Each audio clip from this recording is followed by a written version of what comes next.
बहुत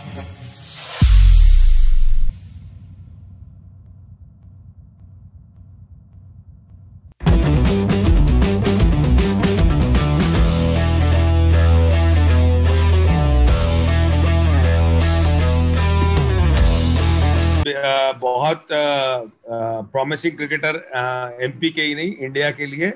और आप लोगों ने अभी सब फॉलो कर रहे हैं कि आईपीएल में कोलकाता नाइट राइडर्स के साथ टीम में है ना। और अभी बहुत जल्दी अगला जो अभी दुबई में मोस्ट प्रोबेबली होने वाला है, उसमें उनको प्लेइंग में जगह खेलते हुए देखोगे आप लोग, है ना।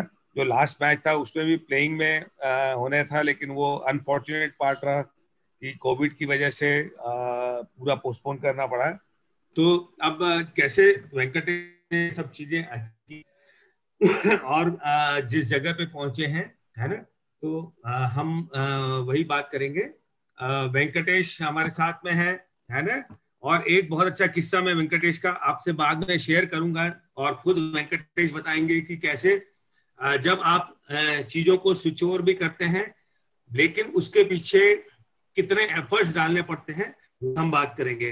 ओके, तो और ये क्राइसिस में कैसे अपने आप को वेंकटेश अपग्रेड रख रहे हैं या मोटिवेटेड रख रहे हैं, ये भी बहुत इंपॉर्टेंट है। तो हम ज्यादा टाइम नहीं लेते हुए वेंकट से बात करते हैं। Venkatesh, I welcome you from bottom of my heart, my our academy, Dev's academy. Venkat ने कब बच्चों को मैं बच्चे भी जानना चाहते हैं कि वेंकटेश ने कब क्रिकेट शुरू किया, और जब पहली बार शुरू किया तो क्या दिमाग में था? या Thank Venkat? you. First of all, thank you very much for having me. It's a great pleasure to be here. Pleasure is ours. पहले तो मैं ये बता दूं कि दादा was my first professional coach when I played MP under 16. So basically, he has taught me everything that I am today. और cricket दादा मैंने स्टार्ट किया था जब मैं था अराउंड 10 और 11 I think. As a physical activity मैंने स्टार्ट किया था। आई वाज वेरी लीन, तो मम्मी पापा को लगा कि थोड़ा फिजिकल एक्टिविटी होना चाहिए। और क्रिकेट इतना एंगेजिंग गेम है कि खेलते खेलते लगा कि थोड़ा और प्रोफेशनली प्रैक्टिस करना चाहिए। ऑब्वियसली मैं भी करोड़ों इंडियंस की तरह क्रिकेट टीम का, अपने इंडियन क्रिकेट टीम का फैन हूँ। अब इतना क्रिकेट चलता था तो मेरे माइंड में भी आया कि करके देखते हैं, और लकीली मुझे अच्छा लगा वो गेम खेल के। बट आई स्टार्टेड ऑफ कि एक फिजिकल एक्टिविटी होनी चाहिए एकेडमिक्स के साथ में, कुछ अपनी बॉडी को भी एक्सरसाइज की जरूरत है, ऐसे मैंने स्टार्ट किया था दादा। ओके, अब जब ये एक लेके शुरू किया कि एक फिजिकल एक्टिविटी करनी है मुझे, और लेकिन कब आपको ऐसा लगा कि अब मैं थोड़ा सा क्रिकेट के लिए सीरियस हो सकता हूँ? कि पहले तो एक आपने फन के लिए लिया, एक फिजिकल एक्टिविटी के लिए लिया कि मैं लीन थीन था तो थोड़ा सा एक्टिविटी ज्यादा होगी तो भूख भी बढ़ेगी, डाइट बढ़ेगी आपकी, और थोड़ा सा एक कैरेक्टर वाइज भी आपका एक बिल्ड होते हो आप एज ए स्पोर्ट्समैन। लेकिन वेंकट कब ऐसा लगा क्रिकेट को कब मजा आने लगा कि ऐसा शुरुआत जिस चीज के लिए की थी वो धीरे धीरे मालूम पड़ता है कि आपका पैशन में कन्वर्ट हो जाता है, आपका इन्वॉल्वमेंट उतना बढ़ जाता है। तो ये कब लगा आपको कि नहीं, अब क्रिकेट के बिना मैं नहीं रख सकता, क्रिकेट को ही मेरा फ्यूचर और मेरा करियर बनाना है? बहुत मतलब बहुत स्टूपिड सी बात हो सकती है, बट फर्स्ट टाइम जब मैं मेरे क्लब के लिए खेला था, आई स्कोर्ड 50। तब पेपर में मेरा नाम आया था at Venkatesh Iyer at scored so and so. वो 2 दिन जो थे, अगले 2 दिन मुझे स्कूल में था, तब स्कूल में काफी अटेंशन मिला था कि मेरा पेपर में नाम आया। प्रिंसिपल ने स्टेज पे बुला के everyone started clapping for me.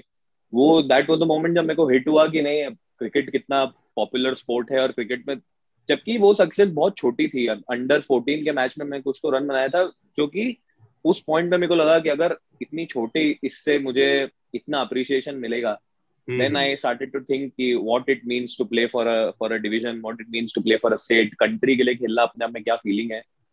और खेलते खेलते जैसा आपने करेक्टली पुटअप किया, वो कैरेक्टर में वैसा डेवलप हुआ, पर्सनालिटी डेवलप ऐसा हुआ कि लगा कि स्पोर्ट्स से मुझे ज्यादा सीख, ऑफकोर्स एकेडमिक्स उतना इंपॉर्टेंट, बट स्पोर्ट्स से ही मुझे बहुत कुछ सीखने को मिला। तो तब मुझे हिट हुआ कि स्पोर्ट्स कभी खेलना छोड़ना नहीं है। और आई थिंक ये सब मेरे मतलब गुड, आप लोगों के गुड विशेस ही थे कि अंडर 16 में आपके जैसा एक ऐसा कोच मिला जो जिसने वो दुनिया देखी है, एक प्रोफेशनल दुनिया देखी है। तो आप लोगों से इंटरेक्ट करके ऑनेस्टली मेरा कम्युनिकेशन बचपन से काफी अच्छा रहा है, ये मैं मानता हूँ। तो आप लोगों से इंटरेक्ट करके मुझे ऐसा लगा कि नहीं यार, प्रोफेशनल लोग कैसे सोचते हैं और प्रोफेशनलिज्म होता क्या है। तो I think I was very lucky to find coaches like you, coaches like Amay sir, जिन्होंने मुझे बताया कि प्रोफेशनलिज्म क्या होता है। तो आई थिंक अंडर 14 एमपी खेलने के बाद मुझे लगा कि नहीं, I should definitely give cricket a go. But कभी भी at at any stage of life ज्यादा मैंने एकेडमिक्स को सेकेंडरी नहीं रखा। मैं पढ़ाई को भी बैलेंस करने की पूरे टाइम कोशिश करी है, जो कि आपने आज बुलाया है। तो इस प्लेटफॉर्म से मैं सभी बच्चों को बोलना चाहता हूँ कि एकेडमिक्स भी इक्वली इम्पोर्टेंट है, अपनी पढ़ाई भी बहुत इम्पोर्टेंट होती है। नहीं, बहुत अच्छा, एक बहुत अच्छी चीज बताइए। मैं बच्चों को बताना चाहूंगा कि वेंकटेश एमबीए कर रहे हैं और एमबीए भी में भी मेरिटोरियस, और through out his career he is meritorious, और कभी भी कॉम्प्रोमाइज वेंकटेश ने किया कि मैं स्टडीज को नेग्लेक्ट करके और क्रिकेट को ध्यान दूं। ये भी हम बात करेंगे। एक बहुत अच्छी बात वेंकटेश आपने बताई है कि कम्युनिकेशन, एक एज ए क्रिकेटर और एज ए बिगिनर आपको कम्युनिकेशन कितना स्ट्रांग होना चाहिए, बहुत अच्छी चीज तुमने बोली है। और ये बच्चों के लिए बहुत जरूरी है कि क्या होता है, जो ये मैंने भी देखा है वेंकटेश, कि हमारे बच्चे हेजिटेट कर जाते हैं, कि कम्युनिकेट नहीं कर पाते हैं, अपने आप को कन्वे नहीं कर पाते हैं, अपनी चीजों को बता नहीं पाते हैं। और यही एक छोटा सा जो आप कह सकते हैं ड्रॉबैक हमारे बच्चों के लिए हो जाता है। बॉम्बे, दिल्ली या बड़ी बड़ी सिटीज के मेट्रोज के जो बच्चे हैं, तो हम हेजिटेट कर जाते हैं। और वहीं वो बच्चे उतने स्मार्ट होते हैं, तो वो थोड़ा सा अपने से अहेड सिर्फ उस शोबाजी में हो जाते हैं, लेकिन हम ओवरशेडो कर जाते हैं उन सबको। तो मेरा ये कहना है कि आप जब इस लेवल पे जहां पहुंचे हो, तो कम्युनिकेशन बिगनर्स के लिए, बात में तो बात करेंगे, बिगनर्स से लेके अभी तक में कम्युनिकेशन कितना इंपॉर्टेंट है। मतलब आप जब शुरू करते हो और धीरे धीरे ग्रेजुअली आप उस अचीवमेंट पे जाते हो, तो कितना कम्युनिकेशन आपको यूजफुल होता है, कितना इंपॉर्टेंट है? आई थिंक कम्युनिकेशन सब कुछ है। सबसे पहले तो सभी को ये बात पता होना चाहिए कि जो कोचेस हैं और जो एल्डर्स हैं, वो आपके लिए ही वहां पे हैं। तो अगर हम लोग हेजिटेट करेंगे क्वेश्चंस पूछने में, तो हम लूज कर रहे हैं। तो सबसे पहले तो अपना जो इंक्विजिटिव नेचर है, क्यूरियस होना, सवाल पूछना, ये कभी कम नहीं होना चाहिए। और ये मेरे ख्याल से क्रिकेट फील्ड पे नहीं, ये घर से चालू होता है। तो घर पे भी जितने सवाल हो सके उतने पूछे, क्योंकि बचपन में दादा मुझे हमेशा कोई भी छोटे से छोटा डाउट हो, आई वॉज ऑलवेज टोल्ड कि पूछो, ask question, ask more question, जितने क्वेश्चन पूछ सकते हो उतने पूछो। हाँ, एक पॉइंट ऑफ टाइम के बाद थोड़ा सा इरिटेशन होता है, लेकिन ये बताता है अगर कोई बच्चा सवाल बार बार पूछ रहा है तो वो सीखना चाहता है, वो जानना चाहता है चीजें। तो अपने अंदर के जितने भी क्वेश्चन है उसको लिख लो, उसको कहीं नोट कर लो, पर पूछो जरूर अपने कोचेस से और अपने एल्डर्स से। जब तक पूछोगे नहीं तब तक उस चीज का जवाब नहीं पता चलेगा। तो मेरे ख्याल से asking questions is very important for beginners. और मेरे ख्याल से आप तो ऐसे कोच हैं जो छोटे बच्चों से भी बात करने के लिए ऐसे हिचकते नहीं है। तो मेरे ख्याल से आप लोग कभी भी अपने कोच से जाके कोई किसी भी टाइम पे सवाल पूछ सकते हैं, क्योंकि जब मेरे को याद है मैं जब था तो एक सीनियर और जूनियर्स के बीच में एक गैप था, जाके हम बात नहीं कर सकते थे। बट अभी ऐसा बिल्कुल नहीं है। You can go any time, knock any door and talk to anyone. तो communication is very important. Very, I agree. Venkatesh, हमने भी एकेडमी में यही किया है। तुमने तो मेरे साथ रहे हो, तो मेरा कोचिंग का पैटर्न ही वही है कि मैं एम्पावर ज्यादा, मुझे अच्छा लगता है कि मैं बच्चों को एम्पावर करूं, और दे शुड कम विद आपके रेमेडी के भी साथ आए, और जो लैप्सेस हैं उसको भी, और उसकी रेमेडी के भी साथ आए। और हम लोग यही कोशिश करते हैं कि बच्चे खुद प्रिपेयर हो और हम उनको एम्पावर करें कि वो उस प्रॉब्लम का सॉल्यूशन खुद निकालें। चीज मुझे लगता है कि हाँ, ये आज के समय, और एक बहुत अच्छी चीज आपने बोली है कि मैं भी देखता हूँ कि एक कम्युनिकेशन गैप जो वाली जो चीज है, कि आज कोई यंगस्टर है तो वो अपने सीनियर से वो सारी बातें कर पाता है जो पहले बच्चे, हाँ, हमारे समय में हम लोग नहीं कर पाते थे, विच इज वेरी गुड। अब हम आते हैं कि जब वेंकटेश ने प्रैक्टिस की शुरुआत की, और जब एक पैशन और एक सीरियस क्रिकेटर के रूप में वेंकटेश आ गए, तो वेंकटेश ने क्या सोचा कि मुझे अब क्रिकेटर बनना है, मुझे इंडिया रिप्रेजेंट करना है, तो मुझे अपना प्रैक्टिस सेशन कैसे रखने होंगे, मुझे अपना बिहेवियर, कैरेक्टर और मेरा रूटीन कैसे सेट करना होगा, वो थोड़ा सा बच्चे वेंकटेश आपसे जानना चाहेंगे कि आपके थॉट प्रोसेस क्या चल रही थी उस समय, क्या थॉट प्रोसेस के साथ आप आगे बढ़े? सबसे पहले तो सिर्फ क्रिकेट ही नहीं, लाइफ में कोई भी स्पोर्ट या आप किसी भी लेवल पे हो, सबसे ज्यादा इंपॉर्टेंट होता है डिसिप्लिन। तो मेरे लिए सबसे पहले ये था कि मैं डिसिप्लिन से अपने प्रैक्टिस को आगे बढ़ाऊं, कि अगर कुछ मैंने टाइम स्पेसिफाई किया है, या क्लब आते हैं, क्लब में कोई टाइम स्पेसिफाइड है कि अगर 2 to 6 प्रैक्टिस होना है, तो you should be there at 1:30, you should be there at least 1:45। सबसे पहले तो पंक्चुअलिटी बहुत इंपॉर्टेंट थी। और दादा, मैंने जब क्रिकेट स्टार्ट किया था तब भी, और आज भी, और अगर कल को होपफुली मैं इंडिया खेलता हूँ तब भी, एक चीज हमेशा याद रखो, वो है बेसिक्स। बेसिक्स सबसे इंपॉर्टेंट है दादा। वो डिफेंस जो आप सिखाते हैं 1 2 3 ड्रिल, वो तब भी इम्पोर्टेंट था, वो आज भी इम्पोर्टेंट है, वो हमेशा इम्पोर्टेंट रहेगा।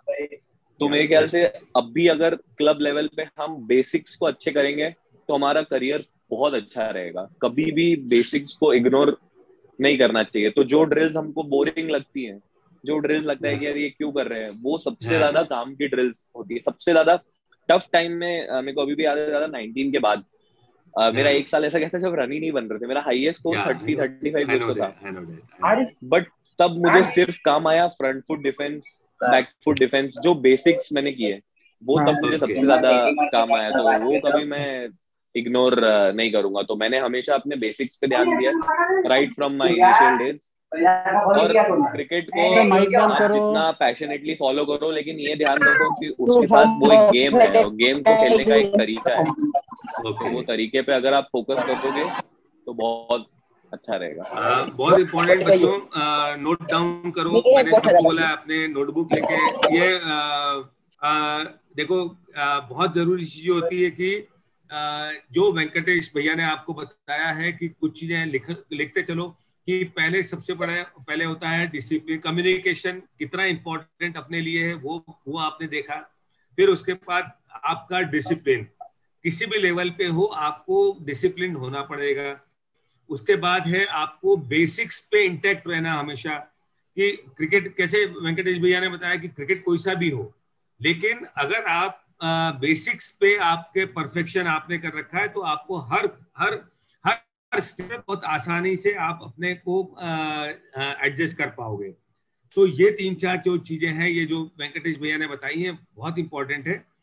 वेंकटेश, अब जैसे आपने बोला, ये सोचा कि अब मैं सिंसियरली जब क्रिकेट को अडॉप्ट कर लिया कि अब यही मेरा एक पैशन है और मुझे इंडिया खेलना है, तो आपने कैसे अपने प्रैक्टिस सेशंस को कैसे डिजाइन किया, और फिर उसके बाद आपका माइंडसेट, जब बड़े मैचेस के लिए आपका माइंडसेट होता था, उसकी भी बात करेंगे। पर पहले अपन बात करेंगे कि फिर कैसे आपने अपने प्रैक्टिस सेशंस को डिवाइड किया, कि कैसे क्या क्या मुझे, मेरे लिए जरूरी है और क्या करना है मुझे। सबसे पहले तो बहुत इंपॉर्टेंट है कि मैं मेरे कोच से डिस्कस करूं कि मुझे मेरी बैटिंग में क्या फ्लॉज हैं, या मुझे किस डायरेक्शन में वर्क करना है, और कोई टूर्नामेंट आ रहा है तो उसके लिए कैसे प्रिपेयर करना है। दूसरा ये कि अगर आज मैं घर से निकल रहा हूँ किसी प्रैक्टिस सेशन के लिए, तो सबसे पहले तो मैं ये घर से डिसाइड करके जाऊं कि आज मुझे गेम क्या करना है, आज मुझे किस डायरेक्शन में देखना है, मुझे बैटिंग में आज क्या इंप्रूव करना है, बॉलिंग में क्या इंप्रूव करना है, वो नोट करना है। और सेशन के बाद ये एनालाइज करना है कि क्या मैं वो कर पाया हूँ, क्या ये सेशन ने मेरे मेरे लिए वैल्यू ऐड किया है। तो आई थिंक उस टाइम पे मैं ये करता था दादा, मैं घर से लिख के जाता था कि आज मैं, अगर मैं स्क्वायर कट खेल रहा हूँ या आज मैं कवर ड्राइव खेल रहा हूँ, तो नेट्स पे कितना परसेंटेज मैं सक्सेसफुल रहा हूँ या कितना आउट हुआ हूँ।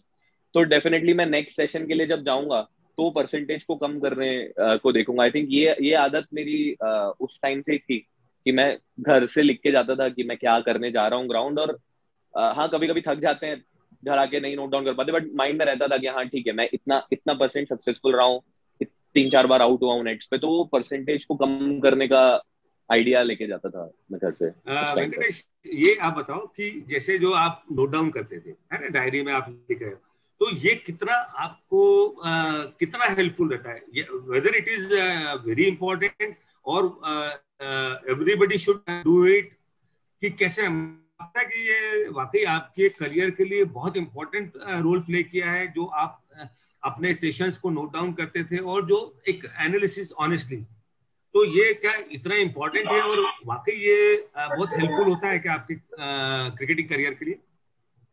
आपको क्या लगता है? एनालिसिस बहुत इंपॉर्टेंट है। एनालिसिस बहुत इंपॉर्टेंट है दादा, क्योंकि आप अगर जानोगे नहीं कि आप कहाँ स्टैंड करते हो तो आप इम्प्रूव नहीं करोगे। और या सबके दैट्स इट। तरीके अलग हैं, कुछ लोग नहीं नोट डाउन करते हैं, कुछ लोग नोट डाउन करते हैं, कुछ लोग माइंड में रखते हैं, जो कि इंडिविजुअली डिपेंड करता है कि कौन कैसा उसको देखना चाह रहा है। लेकिन एनालिसिस बहुत इंपॉर्टेंट है। एनालिसिस करके आपको ये पता चलेगा कि आप कहाँ स्टैंड करते हो और आपको आगे किस डायरेक्शन में देखना है, क्योंकि जैसे जैसे आप बड़े होते हो वैसे वैसे एक पर्टिकुलर डायरेक्शन में आपको देखना। आप ब्लाइंडली मेहनत नहीं करना चाहते हो कि हाँ बस मैं कर रहा हूँ हो जाएगा, ऐसा नहीं होता है। आपको एनालाइज करना है कि आप किस एरिया में आपको इम्प्रूव करना है, पर्टिकुलर पॉइंट्स आपको ध्यान रखने हैं कि जैसे जैसे आप बड़े होते हैं वैसे वैसे आपको ध्यान रखना है कि आप एग्जैक्टली चाहते क्या हैं, आपकी बैटिंग से या आपकी बॉलिंग से, आपकी फिटनेस से, जो कि बहुत इंपॉर्टेंट है। इवन आजकल तो या बिना फिटनेस के ज्यादा आपको पता ही है, you can not go anywhere, you can not even play club cricket अगर आपका that's it. Fitness at par नहीं ट्रू है। ट्रू। तो फिटनेस के लिए भी आपको नोट करना है कि आपने अगर 2 किलोमीटर दौड़ा है तो आपने लास्ट मंथ कितने टाइम में दौड़ा है और इस मंथ आप कितने टाइम में दौड़ रहे हैं, तो आपने इंप्रूवमेंट किया है कि नहीं। तो आई थिंक मेरे लिए नोट डाउन करना, क्योंकि maybe I won't remember a lot, but कुछ लोग होते हैं जो नोट डाउन नहीं करते but still they are able to recollect कि हाँ आज सेशन में मेरे इतने एजेस लगे थे, इतनी बार आउट हुआ था, इतने ड्राइव्स गैप में गए थे। ये तरीके हैं, ये सब करने के तरीके हैं, बट इम्पोर्टेंट ये है कि आप एनालाइज जरूर करो, क्योंकि क्लब जाना, प्रैक्टिस करना और घर आना आप बहुत लोग कर रहे हैं। But if you want to be different from the crowd, if you want to go and play for the country, 130 crore की आबादी है, if you want to get into that 16, तो यू या have to be different from others. From others, तो very good. अगर आपको different रहना है तो डेली आपको इम्प्रूवमेंट करना है, आप में वैल्यू ऐड करना है, विच आई फर्मली बिलीव कि अगर मैं आज रात को सोने जा रहा हूँ तो मैं 2 मिनट ये सोचूंगा कि क्या मैंने आज का दिन अपने आप में कोई वैल्यू ऐड किया है, कुछ खुद के लिए गेन किया है क्या। If not then I do it tomorrow definitely. Okay. तो या ये मतलब मेरा देखने का तरीका ऐसा है इसको। देखिए, यही माइंडसेट होता है एक अच्छे प्लेयर का, एक बड़े प्लेयर का माइंडसेट यही होता है बच्चों, जो आपको वेंकटेश भैया ने बताया कि आपको जो आपको कंफर्टेबल हो, जो कन्वीनियंट हो, आपको किसी को नोट डाउन करना अच्छा होता है, किसी की मेमोरी बहुत शार्प होती है तो वो अपनी मेमोरी में करता है। बट मैं भी एग्री करूंगा कि नोट डाउन करना बहुत अच्छी चीज है, क्योंकि आपके सामने होती है चीजें और आप उसको उसको एनालाइज कर सकते हो। और दूसरा एक बहुत इंपॉर्टेंट चीज वेंकटेश ने बोली है, लिखो आप बेटा, कि टाइम मैनेजमेंट और टाइम वैल्यू करना। जो वेंकटेश भैया ने बोला कि प्रैक्टिस सेशन को मैं ये देखता था कि उसको वैल्यू किया कि नहीं किया, कि मैंने आज जो प्रैक्टिस सेशन पे गया, जिस पर्पस के साथ में गया था, वो पर्पस फुलफिल हुआ कि नहीं हुआ, which is very important. Venkatesh, क्या टाइम मैनेजमेंट बहुत इंपॉर्टेंट है? बहुत बहुत ज्यादा इंपॉर्टेंट है, not just for cricket but in life also, time time management. और मैं बहुत प्रिविलेज रहा हूँ कि मेरे पेरेंट्स बहुत ऑर्थोडॉक्स और कन्वेंशनल रहे हैं, तो उन्होंने एकेडमिक्स को भी मुझे उतना ही इम्पोर्टेंस देने को कहा। तो मेरे लिए तो और ज्यादा इंपॉर्टेंट हो गया था टाइम को मैनेज करना, कि मैं अपने स्टडीज को कितना टाइम दे रहा हूँ और गेम को कितना टाइम दे रहा हूँ। हाँ मैं ऑनेस्टली बोलूंगा दादा, मैं थोड़ा सा लेट हो गया चीजें रियलाइज करने में कि फिटनेस कितना इंपॉर्टेंट है, टाइम मैनेजमेंट। लेकिन बडिंग क्रिकेटर्स के लिए best advice is to note not to waste your time, you should note every minute। I think बाद में रिग्रेट करने से अच्छा है अभी उस पे वर्क कर लो और मेहनत कर लो। टाइम मैनेजमेंट आई थिंक अगर आप प्रायोरिटाइज करो तो सबसे इंपॉर्टेंट टाइम मैनेजमेंट ही आता है उसमें, क्योंकि करने के लिए चीजें बहुत सारी और टाइम बहुत कम है। कि अगर आप मेरे दैट्स से इट, क्रिकेट की वेरी बातें ट्रू। करने बैठेंगे तो आपको पता है टाइम टाइम या निकल ही जाएगा, इतनी सारी बातें हैं। तो time is actually very important, और टाइम मैनेजमेंट एक स्किल है, वो ऐसे इजीली नहीं आ जाएगा कि टाइम टेबल बना के हम कर रहे हैं। धीरे धीरे उसको फॉलो करना पड़ेगा। और आई थिंक अगर हम इसी एज से चालू करते हैं, छोटी एज से, तो बड़े होते होते आई थिंक बहुत ज्यादा यूजफुल रहेगा सबके लिए। Great great. यही यही जो चीजें हैं वो कितना ऑनेस्ट कन्फेशन वेंकटेश का है, और इसी ऑनेस्टी ने वेंकटेश को आज उस मुकाम तक पहुंचाया है। वेंकटेश, इसी में टाइम मैनेजमेंट की हमने बात की। जब आप उस लेवल पे आप खेल रहे हो, आप इंडिया के प्रोबेबल्स में आ गए हो, आप आईपीएल खेल रहे हो, आपको लगता है कि ऑर्गेनाइज्ड होना कितना इंपॉर्टेंट? और आज का समय जो क्राइसिस है, क्राइसिस कभी आती जाती रहेंगी, लेकिन एक प्लेयर को ऑर्गेनाइज्ड होना कितना जरूरी है? आई थिंक ऑर्गेनाइज्ड होना अपने आप में एक स्किल है, वो डेवलप करना पड़ता है। वो इसलिए मुझे ज्यादा जरूरी लगता है दादा, क्योंकि क्रिकेट अब सिर्फ एक वन डायमेंशनल गेम नहीं रहा है।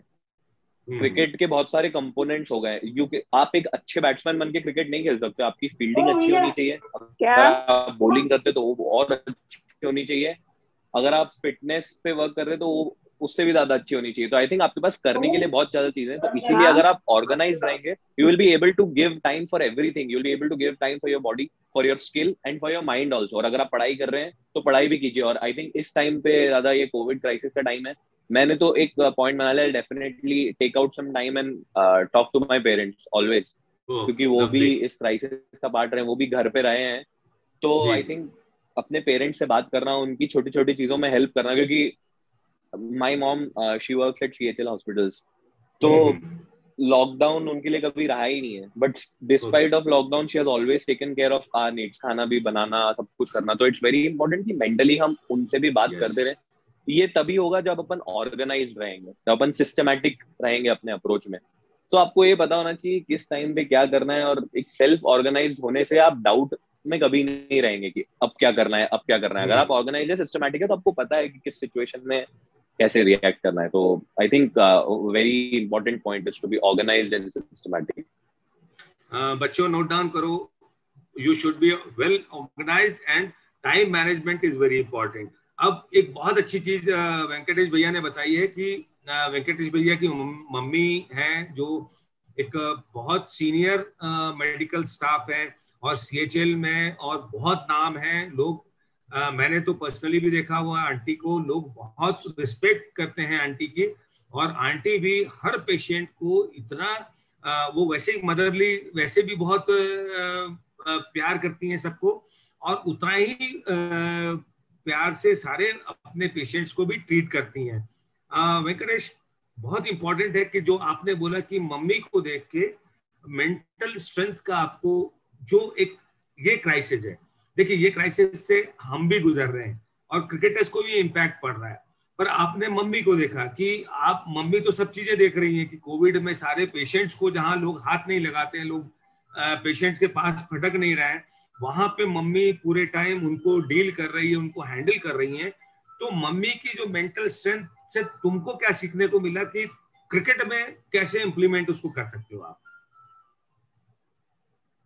सबसे पहले तो ये देखने को मिला कि इस एज में भी कितनी स्ट्रांग है वो मेंटली, और कितना नेवर गिव अप वाला एटीट्यूड है उनका, नॉट जस्ट टुवर्ड्स पेशेंट्स, वो तो उनका काम है, बट बहुत इजी था उनके लिए बोलना कि नहीं मुझे नहीं जाना हॉस्पिटल, घर पे रहना बहुत इजी था। But she chose to go कि नहीं, I there are people who need my help. और डिस्पाइट नोइंग कि ऐसी क्राइसिस है कि बहुत डेडली साबित हो सकती है।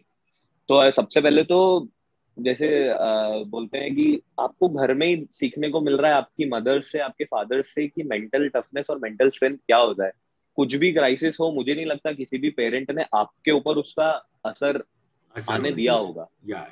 बिल्कुल, आपको कभी ऐसा फील नहीं कराया होगा कि कुछ प्रॉब्लम है। इससे ये पता चलता है कि रिस्पॉन्सिबिलिटी लेना क्या होता है, इनिशिएटिव लेना क्या होता है, how to safeguard. Cricket is a team game. अगर आप कल को किसी टीम, आप बैटिंग करने जा रहे हैं तो यू आर द लीडर, आप पे पूरी टीम डिपेंड करती है। तो ये सब चीजें ये समझाती है कि आप इंडिविजुअली एक टीम के लिए कैसे रिस्पॉन्सिबिलिटी ले सकते हैं, एक टीम के लिए इनिशिएटिव लेके कैसे उस टीम को बचा सकते हैं। और बिल्कुल मेरी मम्मी ने ज्यादा कभी क्रिप किए बिना घर के काम भी किए हैं, खाना भी बनाया है, हॉस्पिटल भी जाके, बिल्कुल क्रिप किए बिना कि मुझे ये करना पड़ रहा है, वो करना पड़ रहा है। दिस शोज कि ये एटीट्यूड जो है ये कल्टीवेट करना हमें कहीं बाहर जाने की जरूरत नहीं, अपनी मम्मी से अपन सीख सकते हैं हम लोग। सकते तो आई थिंक ये क्या इस क्राइसिस में भी सीखने के लिए बहुत कुछ रहा है, और कहीं जाके सीखने के लिए नहीं, अपने घर में ही सीखने को बहुत कुछ मिला है। बच्चों, बहुत इंपॉर्टेंट चीज वेंकटेश भैया ने बताई है कि आपके पेरेंट्स ही आपके रोल मॉडल हैं और आप अपने पेरेंट्स से सब कुछ सीख सकते हो। आज इस क्राइसिस में आंटी जो सेवा कर रही हैं दिन रात, और उसने उन कामों से जो आंटी को काम करते हुए वेंकटेश ने देखा है, तो डेफिनेटली वेंकटेश का मेंटल स्ट्रेंथ में इतना इंप्रूवमेंट होगा कि अब आने वाले सीजन में वेंकटेश का जो मेंटल स्ट्रेंथ है ना, वो एस्पेक्ट हमको अलग तरह से देखने को मिलेगा कि कितने भी क्राइसिस होगी, अगर होती है तो वेंकटेश कितना कंफर्टेबली उसको ओवरकम करते हैं, ये हम देख पाएंगे। वेंकटेश, अब जैसे हमने बात की कि आपने बोला कि फिजिकल फिटनेस पे मैं उतना पहले ध्यान नहीं दे पाया था, तो जब आप सीरियस क्रिकेट के लिए आ गए और आपने स्किल पे वर्क शुरू किया, है ना, आपने अपने टेक्निक पे वर्क शुरू किया, आपको क्या लगता है कि फिजिकल फिटनेस, मैं बच्चों के लिए बताना चाहूंगा कि कितनी इंपॉर्टेंट आज के सिनेरियो में, क्योंकि वेंकटेश वो सारा लेवल क्रिकेट खेल रहे हैं इंडिया का, तो उसमें कितना फिट होना जरूरी है और कितनी फिटनेस इंपॉर्टेंट है, और वो फिटनेस अगर फिजिकली फिट हो तो आपके स्किल पे, आपकी टेक्निक पे कितना इम्पैक्ट छोड़ती है, वो मैं बच्चों के लिए जानना चाहूंगा। दादा, मैं मतलब मेरे करियर के मैंने 3 से 4 साल जो भी मैं भी क्रिकेट खेल रहा हूँ लेट हूँ, मुझे ऐसा लगता है। जैसे मेरी अंडर 16 में आपसे बात हुई थी, उसके बाद 3-4 साल का ब्रेक हुआ था। मैं मेरे करियर में ऐसा फील करता हूँ कि 3-4 साल लेट हूँ, और उसका सिर्फ एक ही रीजन है, लैक ऑफ फिटनेस। मतलब मैं अनफिट प्लेयर्स में था, और सबसे बड़ी गलती ये थी कि मेरे पास रिसोर्सेस थे, मेरे पास world class coach, world class trainers थे, बट मैं सिर्फ इग्नोरेंट था फिटनेस को लेके कि नहीं, मैं सिर्फ क्रिकेट सिर्फ 22 यार्ड्स के बीच में खेला जाता है, बैटिंग और बॉलिंग, सिर्फ ये सोचता था। और ये थॉट सबसे गलत थॉट है। अगर आपको क्रिकेट खेलना है तो आपकी बॉडी आपके लिए सबसे इम्पोर्टेंट है। एक बॉलर, दादा आपको तो पता ही होगा, जब बॉलर बॉल डालता है, जब वो अपना पैर लैंड करता है, तो उसके बॉडी वेट का 10 to 15% उसके पैरों पे यस, लोड जाता है। तो अगर आपके पैर स्ट्रांग नहीं रहेंगे तो वो ले ही नहीं पाएंगे वो स्ट्रेंथ को। तो मतलब ये आप मेरा एग्जांपल ले सकते हैं, ये गलती बिल्कुल ना करें कि फिटनेस को इग्नोर करें। मैं अभी पछता रहा हूँ, I have to do twice, 2 time मेरे को मेहनत करना पड़ रहा है जो बाकी प्लेयर्स कर रहे हैं, ताकि मैं वो फिटनेस लेवल पे आ सकूं। तो ये बहुत इंपॉर्टेंट है कि आप आपके फिटनेस पे ध्यान दें, और इन जनरल लाइफ में भी फिटनेस बहुत इंपॉर्टेंट है। हम अगर बाहर निकल रहे हैं व्हाइट ड्रेस पहन के, और किसी भी नॉर्मल आदमी को मैं व्हाइट ड्रेस पहना दूं, तो उसमें और हमें क्या डिफरेंस है? वो इसलिए कि हम एथलीट्स हैं, या हमारी बॉडी टाइप अलग है, हमारा फिटनेस लेवल अलग है। नॉर्मल जिम जाने वाले लोग और हम में अगर कोई फर्क है तो वो ये है कि हम फिट हैं, we can call ourselves fit. वो अपने को स्ट्रांग, वो बाइसेप्स मसल वसल दिखा सकते हैं, बट अपना फिटनेस का पैरामीटर बिल्कुल अलग है। और आप लोग लकी हो कि आपको एडवांस्ड फैसिलिटीज मिल रही है, आपको फिटनेस के बारे में आइडिया है कि करना क्या है एक्चुअली।